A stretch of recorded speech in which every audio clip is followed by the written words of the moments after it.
Hello and welcome to Sleepsmyth, your peaceful place to unwind, dream and drift gently into sleep.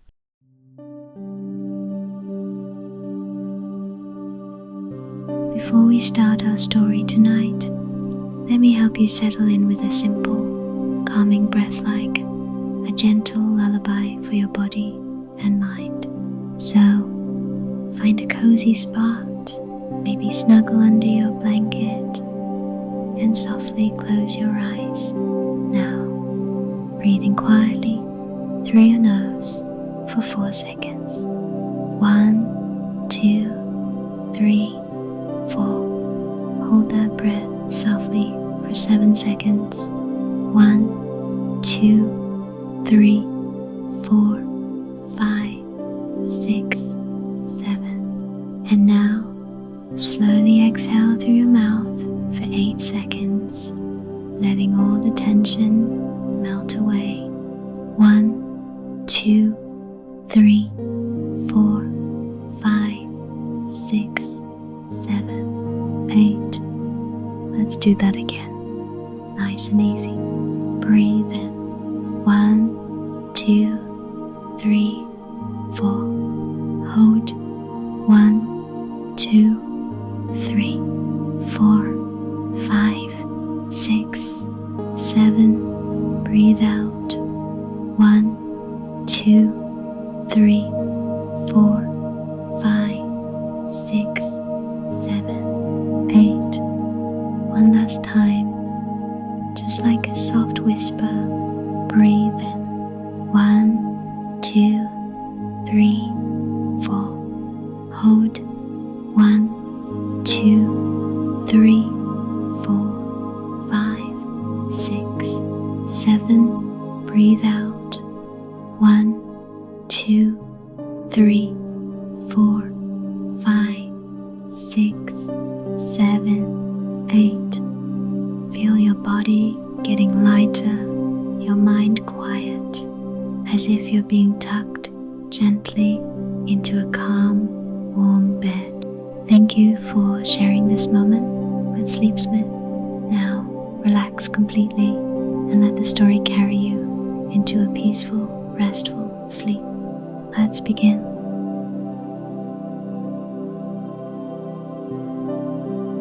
Drift into the velvet of night, where stars breathe slowly and time unwinds like smoke.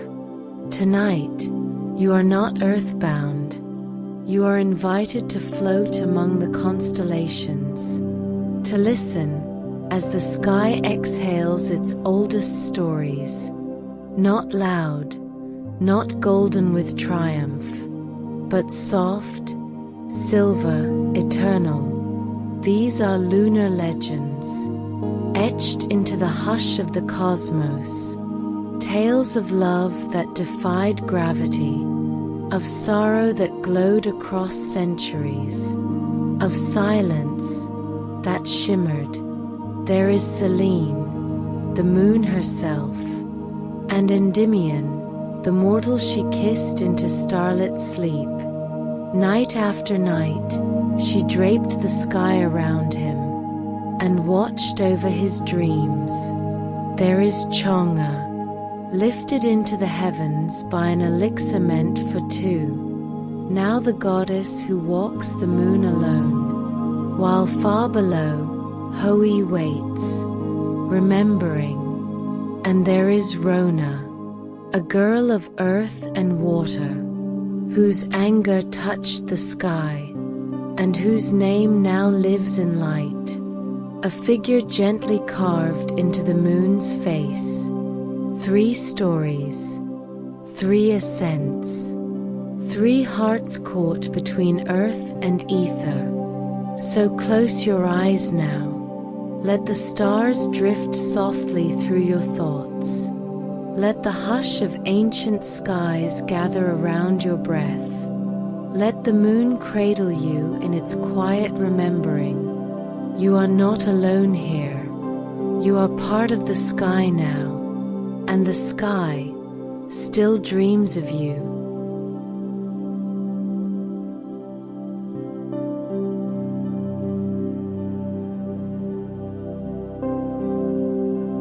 Moonkissed, the sleep of Selene and Endymion, a mortal boy held in dreams, and the moonlight that loved him forever.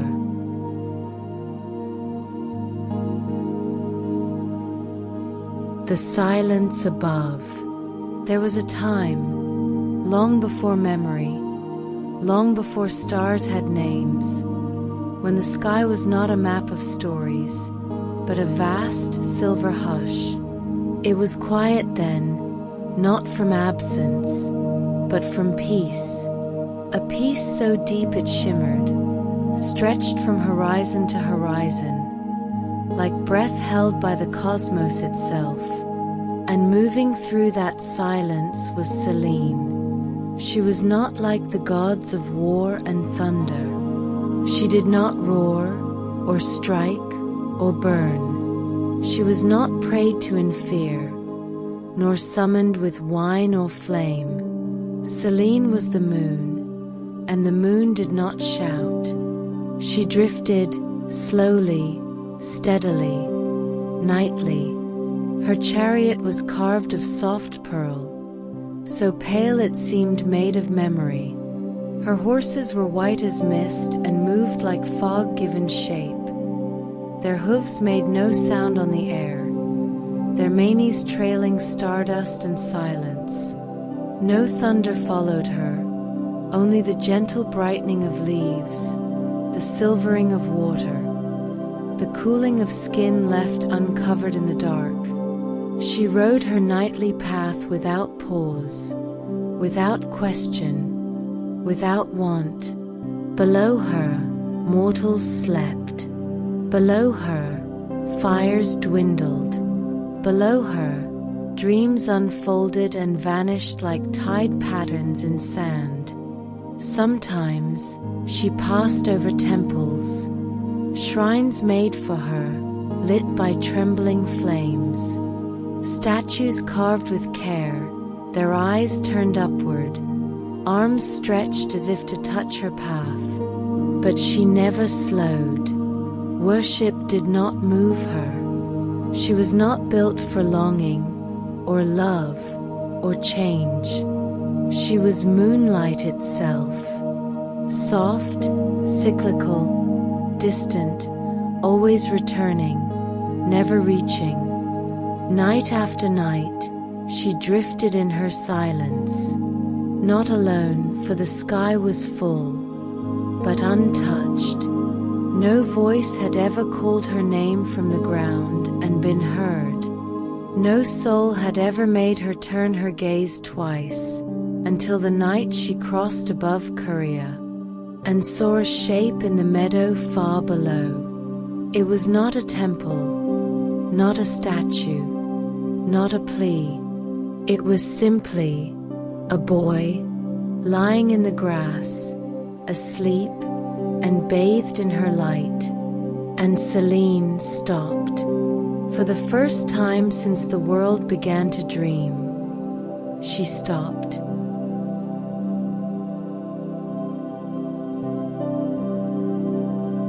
The shepherd in the hills. He was sleeping when she saw him, not restlessly, not curled or guarded or tense, but as though the night had taken him gently by the hand and laid him down in the quietest place it could find. The grass around him bowed slightly, as if drawn toward him. The stars above him pulsed brighter for a moment, then softened, as if to give him back to the dark. And the moon stood still. Selene's hands held the reins of her horses, but she did not guide them. Her silver chariot lingered, suspended in the sky like a held breath. He was a shepherd, that much she could see. His crook lay beside him in the grass. A small flock gathered not far away, curled in woolen sleep. He had no crown, no weapons, no priest's robe. He was not powerful. He was not heroic. He was not even awake. And yet, There was something about the way his body stretched across the earth, something about the slow rhythm of his breath, the way the moonlight brushed his cheek like it had always meant to find him. Selene stared, and she told herself it was only curiosity, that she too had paused over mountains and statues and seas, that sometimes the sky simply lingered. But it was a lie, and though gods lie better than mortals, they cannot lie to themselves forever.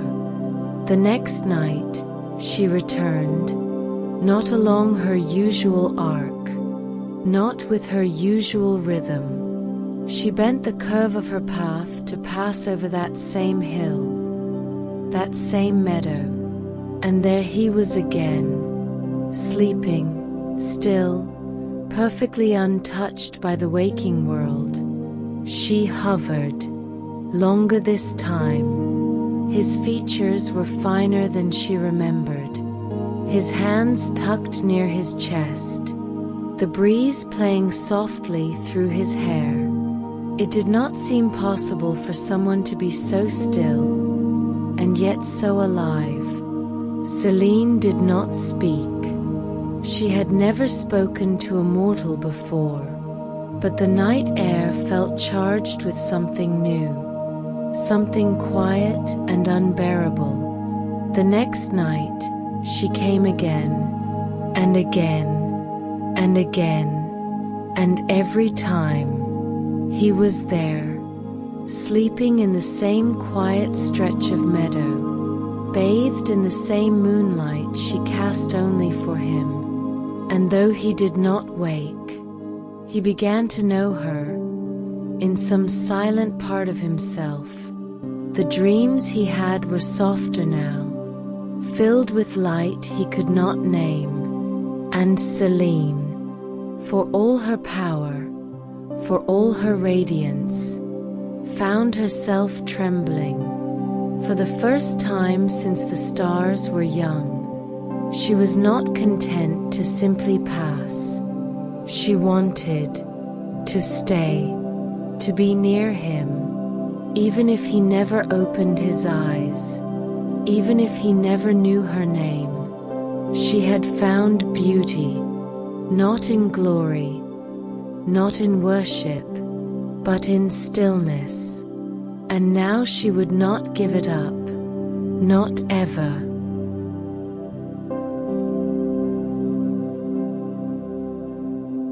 The light that loved him. Night after night, Selene returned, not out of duty, not from divine order, but because something in her had changed. She who had traced the sky without pause, who had counted time not in hours but in eons, now measured it in the quiet rise and fall of one mortal boy's breath. She no longer saw the mountains. She no longer saw the seas, only the curve of the hill where he slept, the hollow of his shoulder touched by wind and moonlight, the hush in the world when she hovered above him. Selene began to shape her light for him, where before she cast her glow across the world without favor, now she poured it gently upon the meadow, softening shadows, chasing away cold, weaving silver into the grass where he lay. She watched how it kissed his brow, how it made his skin glow faintly, as if he were becoming less mortal and more myth with every night. And she began to whisper, not in words, not yet, but in light, in the way the moon curved slower above him, in how the clouds bent away so she might see him clearly, in the shimmer on the river below, echoing her ache. And he, though he never stirred, began to feel it, a warmth upon his face where none should be, a strange serenity blooming in his dreams. Images he did not understand, of pale horses in the sky, of silver rain, of eyes that watched with a love he had never known. The other gods began to notice that Selene's path was shifting, that her glow was changing. She was softer now, and brighter, quieter, and somehow more radiant. But they said nothing, for who among the divine could claim they had never loved a mortal, never bent the heavens to reach what lay below? Selene did not care for their eyes, or their silence, or their judgment. She was falling, not as stars fall, not in flame or ruin. She was falling like night itself, slow, complete, and without end. She began to fear the day. She who had once vanished with grace at dawn, now resented the coming of sunlight. For when the sun rose, he was no longer hers. The hill grew warm, the sky turned blue, and she was pulled away into the pale vault of daylight, not because she wanted to go, but because even gods must bow to the turning of time. But each night she returned, and each time her light grew fuller, richer, aching with all the love she could not say. She loved him in stillness. She loved him in shadow. She loved him as only the moon could, from afar, from above, and always alone.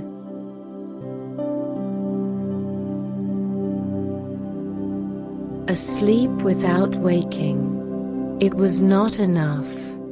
Not for a goddess who had circled the world 1,000 lifetimes without pause. Not for a heart that had only just begun to feel its own shape.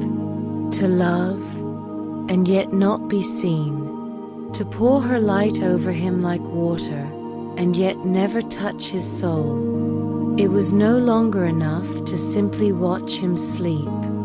And so, she made a wish.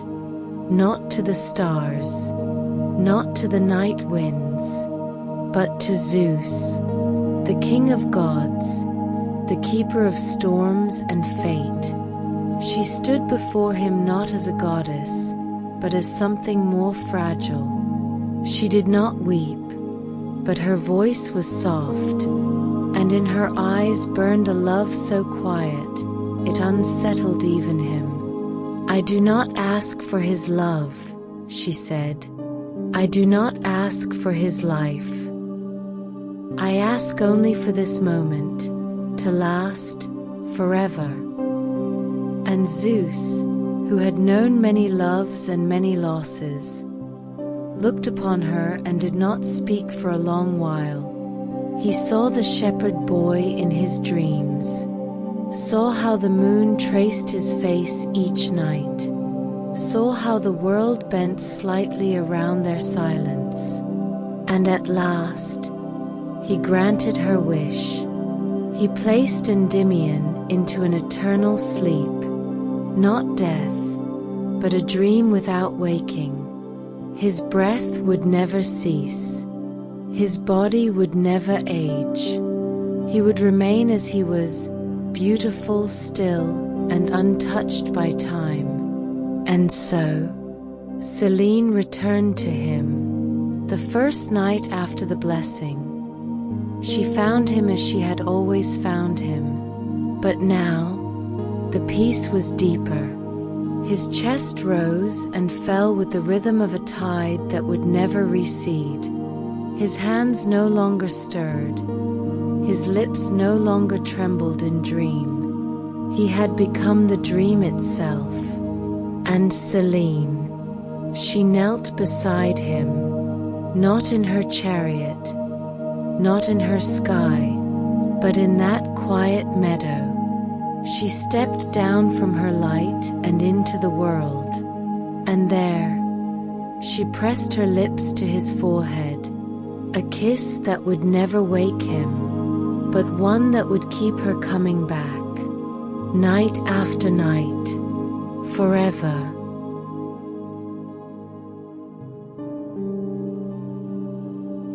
Her lover in stone and shadow. The meadow had not changed. The grasses still bent softly in the wind. The night birds still called from far-off trees. The hills still rose and fell like sleeping giants beneath the stars. But something had settled there now. Something older than silence. Something deeper than time. Selene no longer hovered high above in her chariot. She no longer raced across the sky with the cold indifference of one who belongs to the heavens. She descended. Each night, as dusk spilled over the earth like ink, she stepped down from the light. Her bare feet touched the grass beside him, her silver gown trailing behind her like fallen starlight. And she knelt, always in the same place, always with the same reverence. Endymion did not stir. He lay as still as ever, breath quiet and slow, a soft smile barely curved into his lips. And Selene watched. Sometimes she touched his hair. Sometimes she traced the shape of his hand with her fingers, never quite daring to hold it. Sometimes she only sat, her pale face turned toward his in endless study. He was more beautiful now, not because he had changed, but because he never would. His youth was eternal, his peace unbroken. She whispered to him stories of the sky, the way the stars rearranged themselves just above him, of mortals below who dreamed without knowing why they felt more alive under moonlight. She told him of the other gods, and how they watched but did not speak. She told him of the shepherd he once was, and how even the sheep now rested near him as if pulled by something sacred. And still he did not wake. She did not want him to, not truly, for to wake would mean to leave her, to age, to fade, to forget. So she kissed his brow and left again, each dawn pulling her away like tide from shore, but each dusk returning her to her love, her dream, her still, sleeping heart.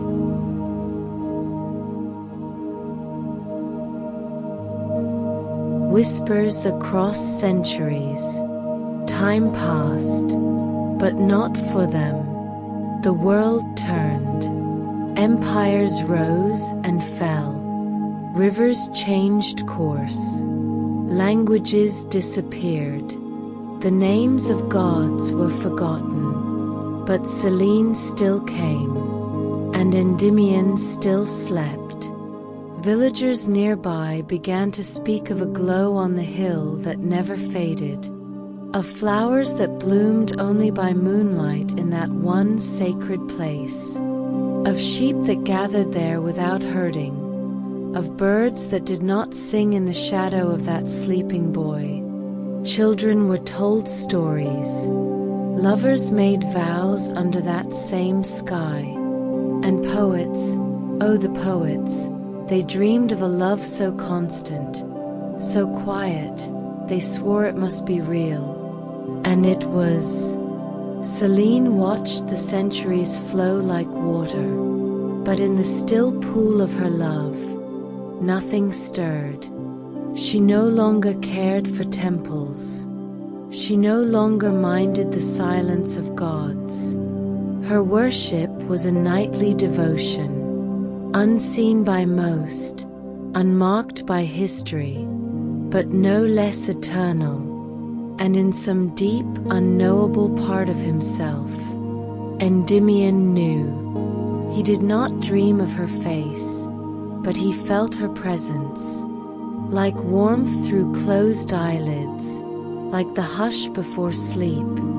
He dreamed not of lands or sky, but of peace. And in that peace, Selene remained, never gone, never loud, but always returning, always watching, always loving. In the space between stars, in the breath between night and morning, she was there, whispering not to the world, but to the boy the world had forgotten.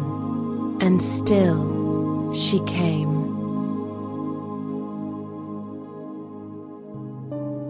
When the moon wept, one night, long after the world had forgotten the shepherd's name, long after mortals had stopped looking upward with wonder, Selene came as she always had, but something in her had changed. She had watched over him for countless years. She had held vigil through storms and silence, through seasons that never touched his brow. She had given him her light, her longing, her lullabies. But that night, her light trembled. She knelt as always, her hands reaching for the curls that never grayed, the skin that never aged, the breath that never stopped. And suddenly, it hurt, not softly, not gently, but deeply, sharply, because love, even the purest love, begins to ache when it has nowhere to go. And Selene realized that to love someone who would never wake was to exist in a dream that could never end. She laid beside him in the grass, her hair mingling with his, her tears falling silently onto the earth that never turned beneath him. It was the first time she had wept, the moon weeping, and the stars did not speak, the sky did not move, the world held its breath. She whispered to him through the stillness, told him she was tired, that even the eternal must long for change, for closeness, for a voice that answers back. But still, he did not stir, and in that silence, she both broke and mended, because love, even unanswered, even motionless, was still love. And if she had to choose again, she would still choose him, even knowing he would never open his eyes, even knowing that hers would be the only voice in the night. She would choose him forever.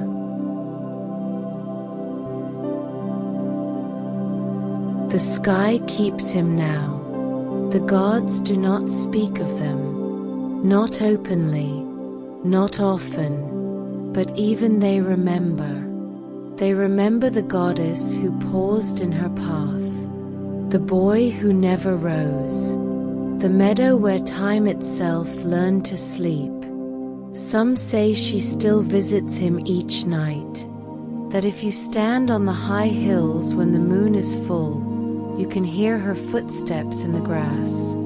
Others say he was taken into the stars, that a constellation bears his name, cradled forever in the curve of her light.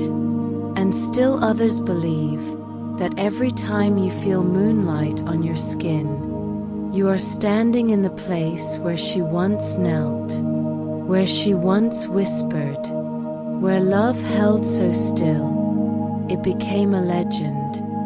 Selene no longer weeps. She no longer begs the sky for more, for she has made peace with her longing. She has made a home in the ache, and found beauty in the quiet forever that lies between a sleeping boy and the light that never left him. The world forgets many things, but not the moon, not her stillness, not her devotion. She is with him still, not above, but beside, watching, waiting, loving. As stars blink slowly, and time passes like breath in the dark, and the sky keeps him now, forever.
Moonwept, the longing of Chang'e Hou Yi, a goddess of the moon, a hero on earth, and a love that rose but could not return.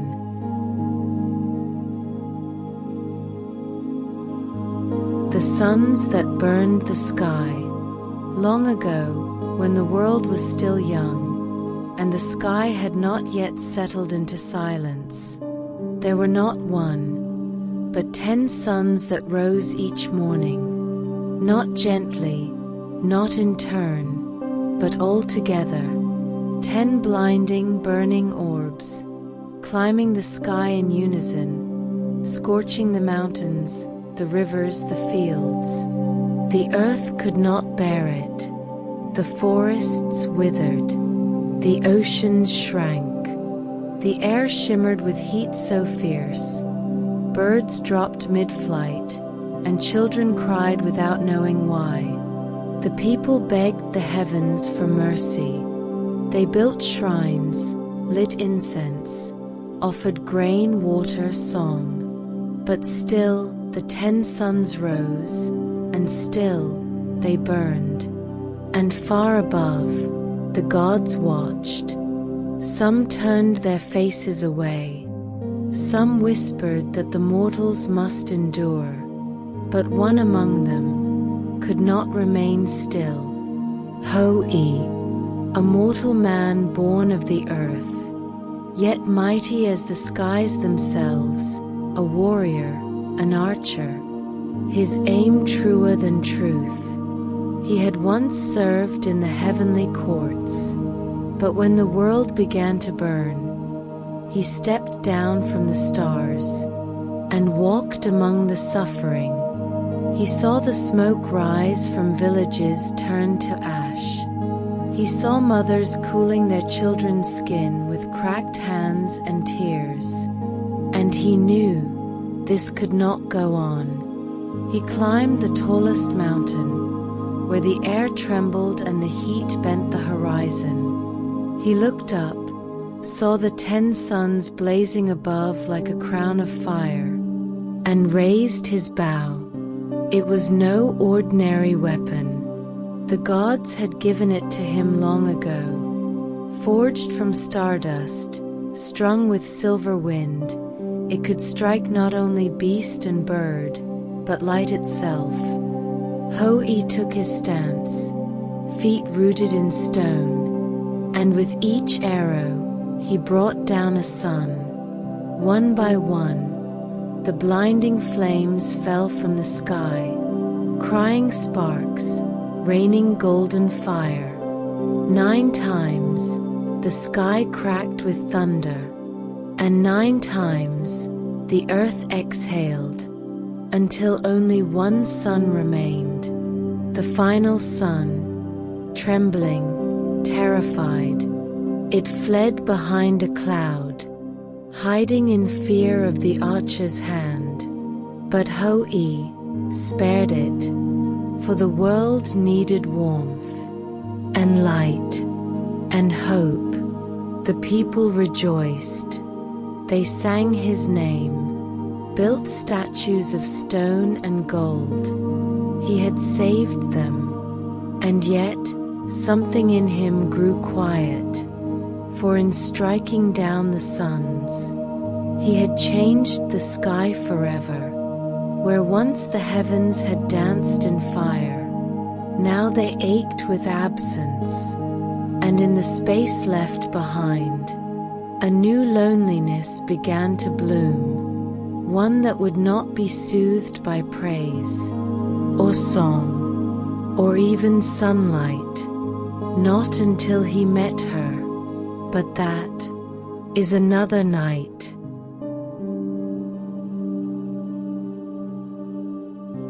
A gift from the heavens.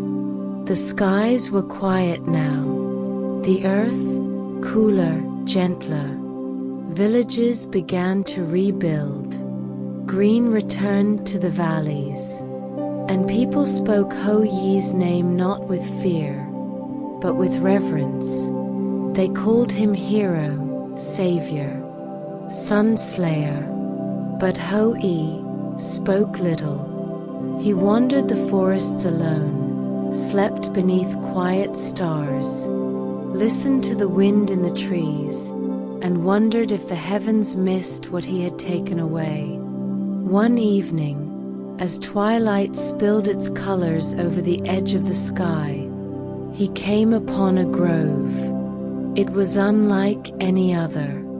A circle of trees heavy with blossoms that shimmered even after sunset. And at the center stood a woman. She did not look startled when she saw him, nor did she smile right away. She only tilted her head, studied him, as though she had known he would come. Her name was Chang'e, a name he'd only heard whispered in stories, in wind. She was not like other maidens. Her movements were slow, like waves, like clouds. Her hair shimmered like ink spilled across the sky. And her eyes carried something Hou Yi had never seen before. Sadness, but not the kind born of pain, the kind born of knowing too much, of having lived in stillness for far too long. She had once been of the heavens, a goddess among immortals, but she had stepped down to earth, not in punishment, not in exile, but for reasons she would not yet say. Hou Yi did not ask. He only stood near her, watched the petals fall from the strange trees in the grove, and listened as her voice wove around him like music from another world. They met again and again, each time beneath stars that blinked like slow fire, each time in silence first, then laughter, then stories. She told him of what clouds sound like when you're standing on them, of what time feels like when you're no longer bound to it. He told her of the suns, of the fire, of the moment the sky quieted and he did not know who he was anymore. They did not speak of love, not yet, but it grew in the spaces between words, in the way her hand brushed his shoulder when passing, in the way his eyes searched the sky not for danger, but for her. And then one night, the grove filled with light, soft, silver, not of the sun, and from the trees, a small box descended, bound in silk, glowing with the breath of the gods, an elixir, a gift from the heavens. The immortals had seen Hou Yi's sacrifice, had watched his heart bend toward Chang'e, and in rare mercy, they offered it, a draught of immortality, to drink together, to live forever, to love without end. Chang'e looked at it, then at Hou Yi. Her lips parted, but no words came. And as the night deepened, they each wondered, would forever come too soon, or not soon enough?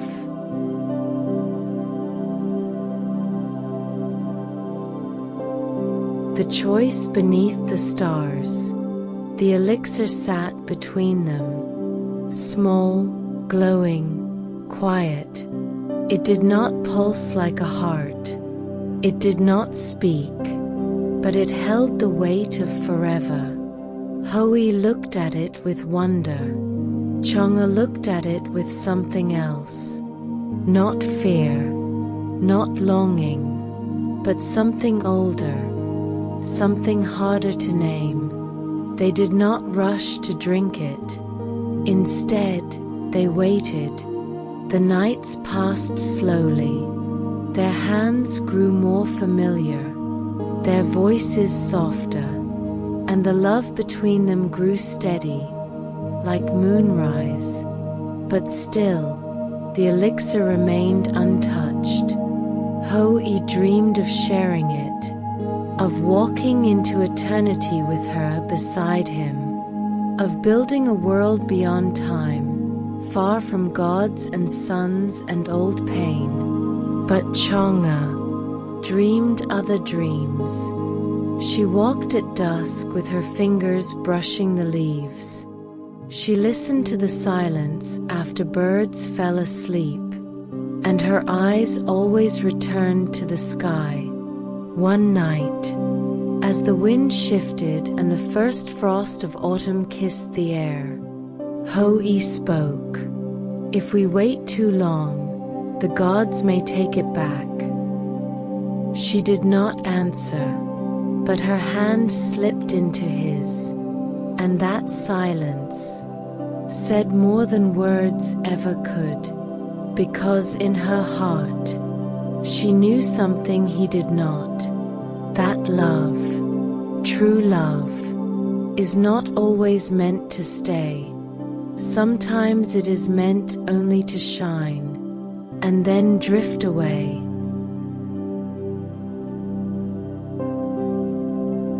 The arrow that angered heaven.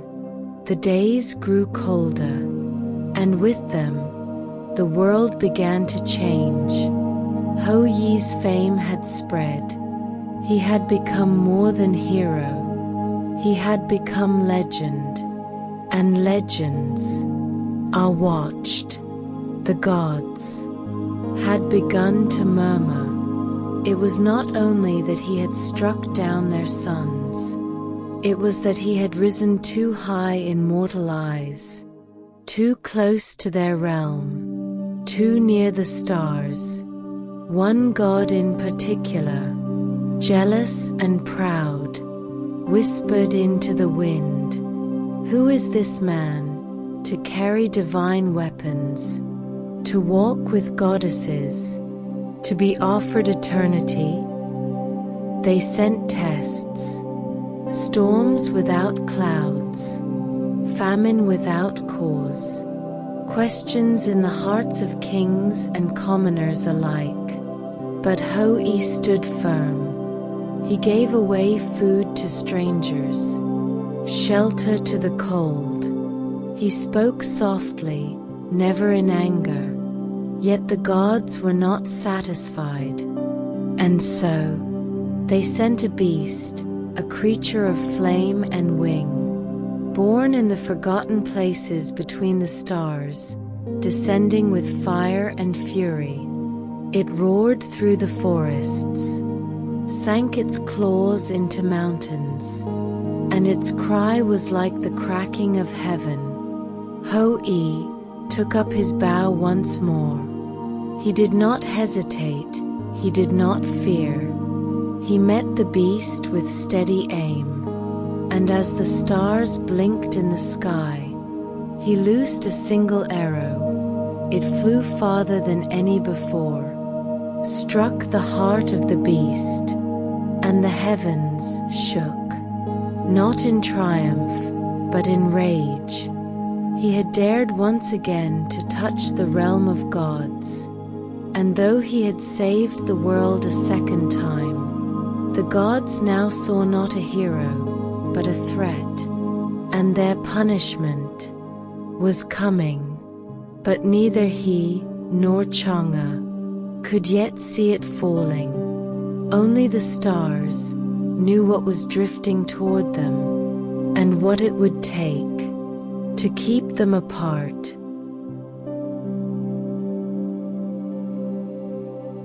The night she chose, it began with stillness, not the kind that settles after sleep, but the kind that comes before a storm, heavy waiting, almost holy.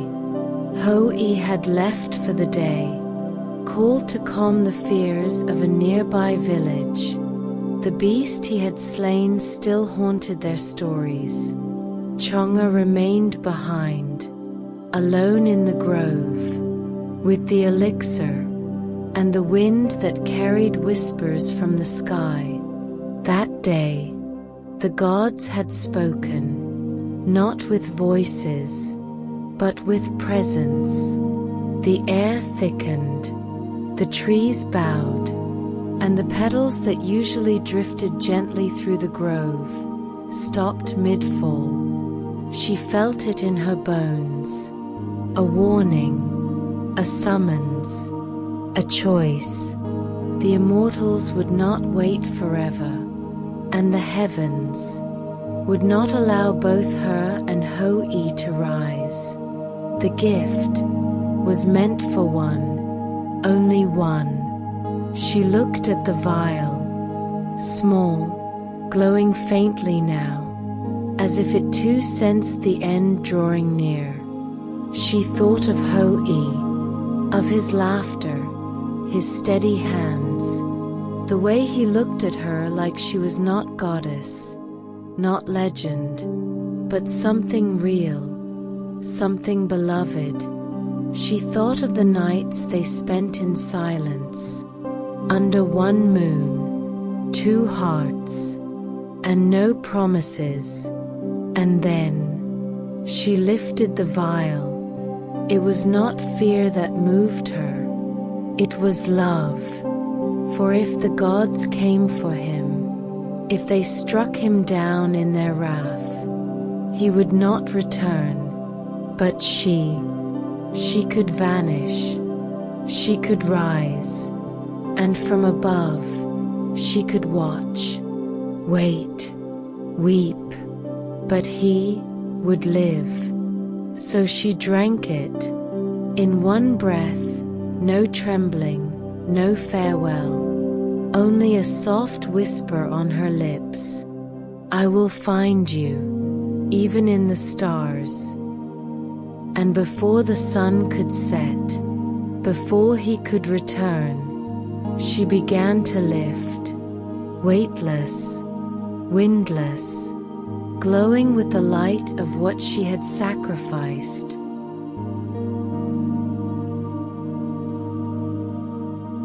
The day the sky took her, Hou Yi returned before nightfall. The grove looked unchanged. The trees still shimmered, the blossoms still scattered like snow. But she was gone. The silence was different now. Not holy, not still, but hollow. He searched for her name in the wind. He called again and again, but the only answer was the vial, empty, left in the grass like a heartbeat stilled. He fell to his knees, fingers brushing the silk, still warm from where her hands had held it. And then he looked up and saw her in the sky, rising slowly, drawn not by will, but by the gods. Chang'e hovered above the earth, her body wrapped in light, her hair flowing like starlight through water, her face not afraid, but sorrowful, resolute, and filled with a love that no longer had a place to land. Hou Yi raised his hand, but the sky had already taken her. She floated past clouds, past stars, until she reached the moon, and there she remained, not as a goddess, not as a legend, but as a woman who had loved too deeply and given everything to keep the one she loved alive. The people below looked up and saw a glow on the moon they had never seen before. A shadow, a shimmer, a sorrow. They lit lanterns in her name, offered prayers in autumn, and left cakes on windowsills. But Hou Yi, he lit no candles. He offered no words. He simply looked up every night and whispered her name like a promise that would not die. Chang'e, his moon, his longing, his love.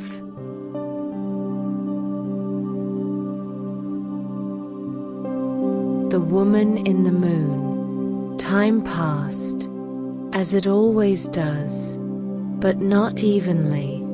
On earth, seasons shifted, kings rose and fell, rivers changed course, but in the sky, she remained Chang'e, the woman in the moon. Some nights, her face appeared in the glow, her eyes cast toward the earth, quiet, watchful, waiting. Some said she had a palace made of frost and silence.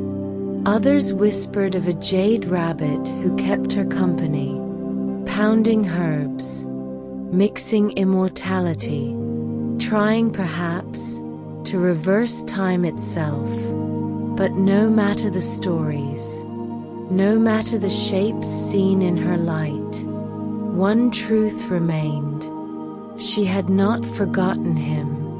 She walked her moon in circles, tracing the same path night after night, so that from below he would know she was still there, so that no matter where Hou Yi stood, he could look up and find her, a constant glow in a world that kept changing, a silent vow written in silver and shadow. And Hou Yi, though he aged, though his body grew heavy, never stopped watching the sky. He never took another love, never left the grove, never forgot the night she chose the stars over her own heart. And sometimes, when the moon was full, he would feel warmth on his skin, as though she had reached down one more time, just to touch him.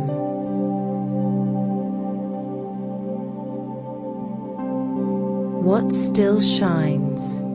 The tale of Chang'e and Hou Yi did not end in sorrow. It ended in light, not the harsh light of 10 suns, but the soft, aching, forgiving glow of love that endures. Each year, as the leaves turn gold and lanterns float through the air, people remember. They bake mooncakes. They look up. They tell the story once more. And in doing so, they keep it alive.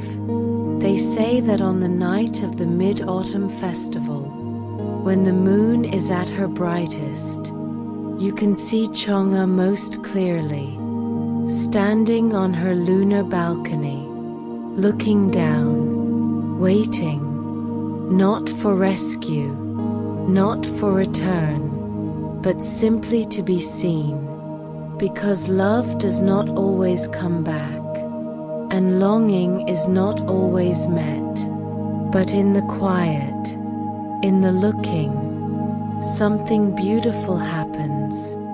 You remember. You ache, and you shine, just like she does, above us all, every night, forever.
Moontaken, the cry of Rona, a cry spoken in anger, a silence that answered, and a girl the moon could not forget.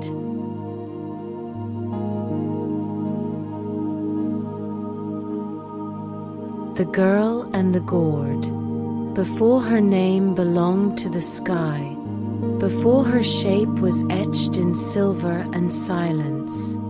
Rona lived where the earth met the trees, where roots tangled like sleeping serpents, and the wind whispered secrets only the flax could understand.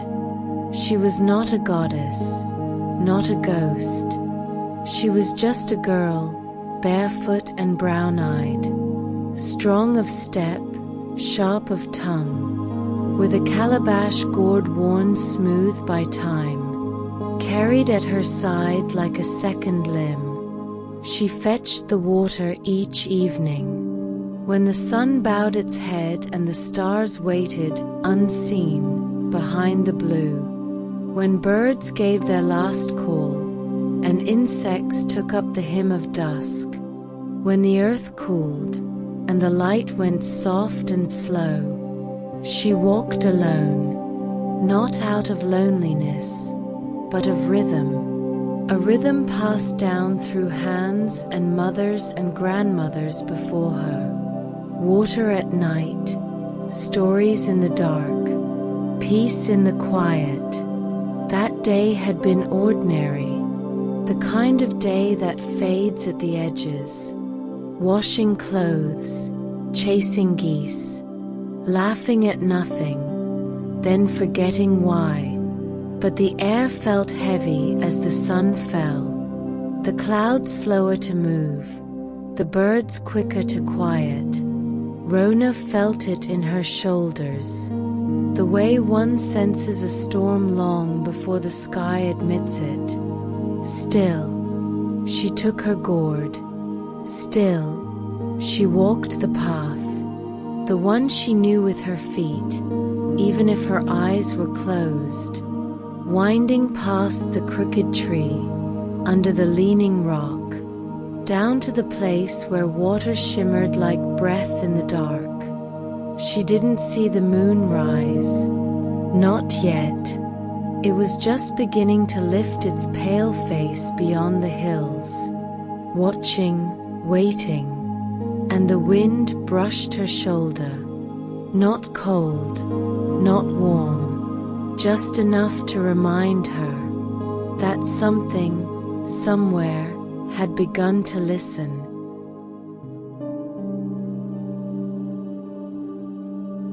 The light that vanished.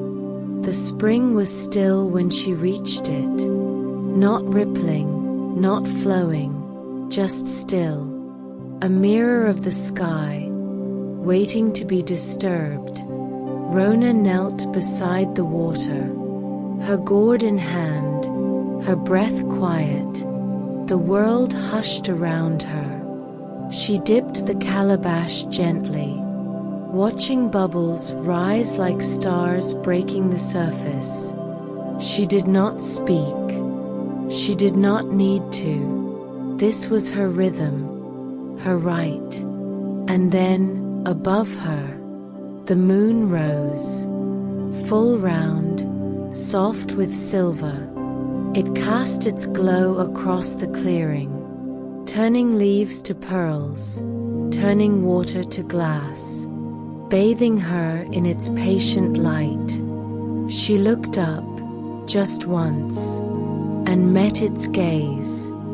For a moment, she smiled, the way a child smiles at something old and kind, and she whispered, not aloud, but in her heart, "Thank you." But the sky shifted.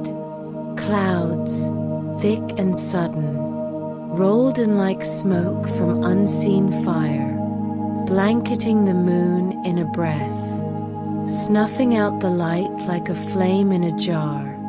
Darkness fell like cloth. Rona gasped.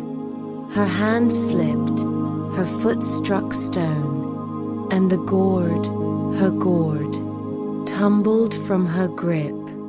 It hit the edge of the spring, cracked, then split. Water spilled out in a rush, a ribbon of loss soaking into the earth. She stood, fists clenched, frustration burning bright and fast. She looked up at the dark sky, at the place the moon had been, and the words flew from her like arrows, sharp, unthinking, too loud for night. "Stupid moon," she shouted, "can't even hold your own light. What use are you if you vanish when I need you most?" Her voice echoed, bounced off trees and stones and air, and vanished into something deeper than silence. The clouds did not part, the moon did not reply, but the wind stopped, and the spring, so still before, began to ripple ever so slightly, and in the hush that followed, the ground beneath her toes trembled.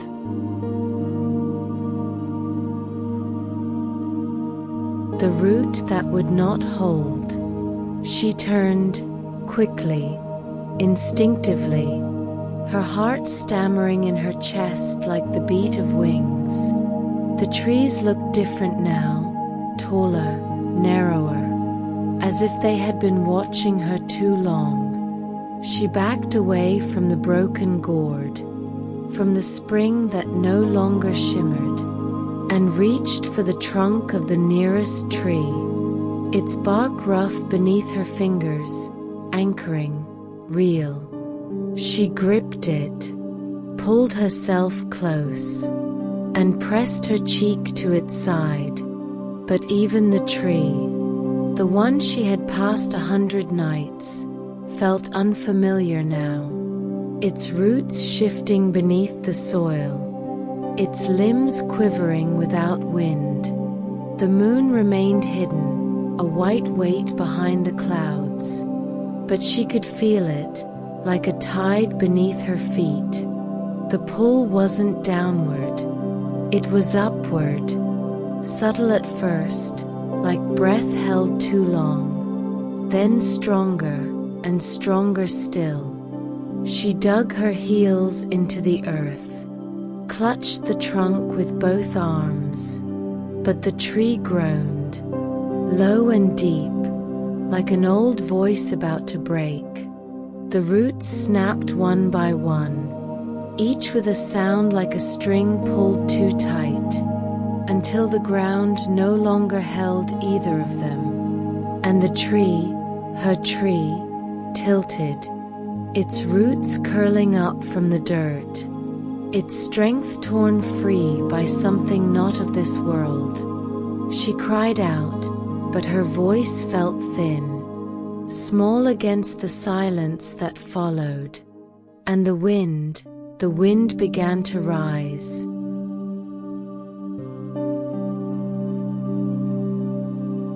The wind that took her, it did not howl, it did not scream, it whispered, and in its whisper was power, a wind that knew her name before she spoke it, a wind that wrapped around her legs, her waist, her throat, lifting her gently. Then suddenly, her feet left the earth, just an inch at first, then more. The grass brushed her toes, then the air touched her soles, and then nothing touched her at all. She reached downward, grasping at roots, at stones, at vanishing soil, but the forest fell away, folded into shadows, until it was no more than a smudge at the edge of memory. Above her, the clouds began to thin, and behind them, the moon watched, cold, bright, endless, not cruel, but not kind, just certain. Her arms flailed, her hair tangled in the rising air. The wind curled beneath her like invisible hands, soft, unstoppable. She opened her mouth to scream, but no sound came. The air was too thin, her breath swallowed by stars she could not yet see. She rose, higher than the tallest trees, higher than the hills, the birds, the clouds. The sky opened above her like a story unfolding, and Rona, the girl with the gourd, vanished into it.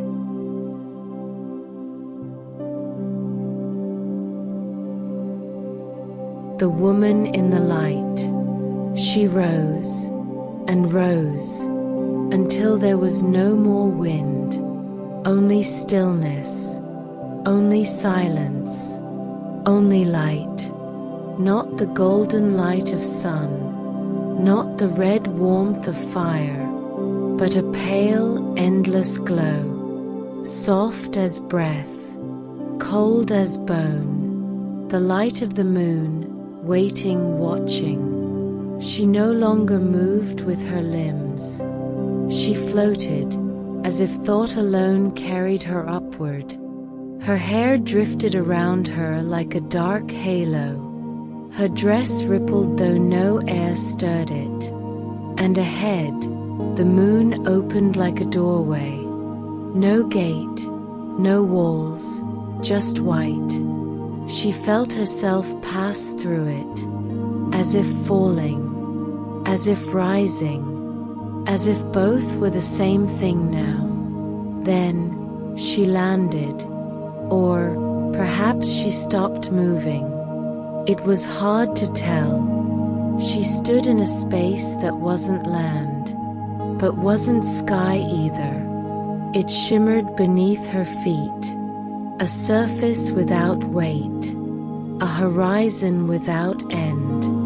She looked around, but there were no trees, no paths, no birds, no gourd, just glow and stillness and breathless air. Her hands were bare, her voice was gone, but she was here, fully, strangely, eternally, here.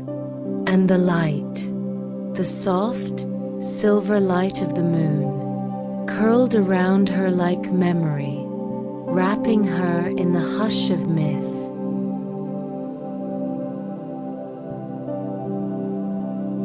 The silence of the moon. There were no footsteps on this place, because there was no dust, no wind, no sound. The silence was not empty. It was full, full of listening, full of knowing, full of things that had never been said aloud. Rona walked, though she did not know where to go, or even if she moved at all. Time shifted around her like mist. Moments stretched long, then folded short. like dreams remembered and lost in the same breath. She called out, or thought she did, but the moon answered in stillness. No words, no voices, only a presence.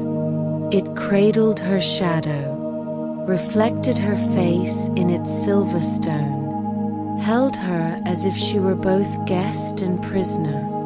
She was not cold, not hungry, not hurting, but she was not home, and the silence of the moon was louder than any forest, louder than any stream, louder than the words she had once shouted into the sky. Stupid moon. They echoed now in her own mind, softly, as if heard from a great distance, or perhaps not hers at all anymore. And still, the moon said nothing, only held her there, in its quiet, in its light, in the hush between apology and forever.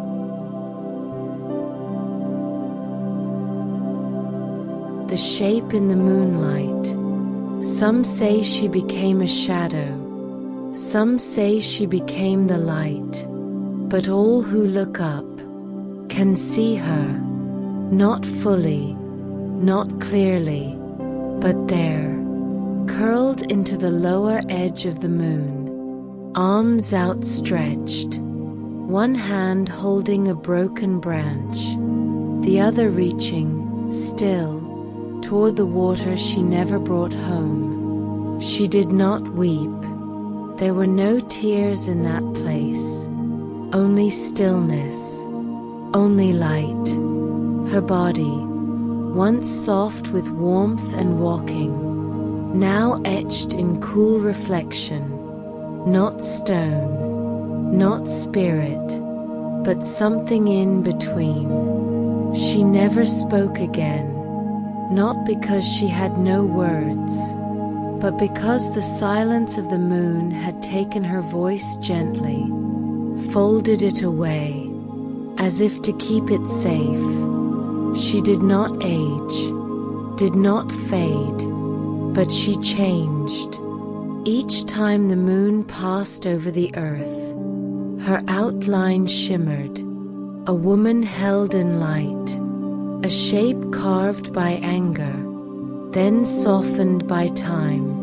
The clouds could not hide her, not fully, not forever, and those who looked long enough always found her there, watching, waiting, wrapped in silver that would never spill.